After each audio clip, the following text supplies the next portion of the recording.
Në kryesinë e Kuvendit të Shqipërisë kanë bërritur prokurorët e SPAK-ut për të ndjekur çështjen e ministres së infrastrukturës Belinda Balluku. Me ta është edhe kreu i SPAK, Klodian Braho, si dhe prokurorët Dritan Prençi dhe Dorina Bejko, të cilët kanë në dorë hetimin ndaj Ballukut. Përfaqësimi i Ballukut në këto seancë të Këshillit të Mandateve nuk do të jetë vetëm nga avokati i saj, Ardian Kalia.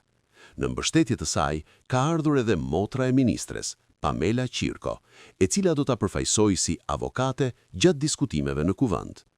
Vendimi i Këshillit të Mandateve është vendimtar për heqjen e imunitetit parlamentar të Ballukut, një hap që mund të lejojë nisjen e procedurave të mëtejshme penale.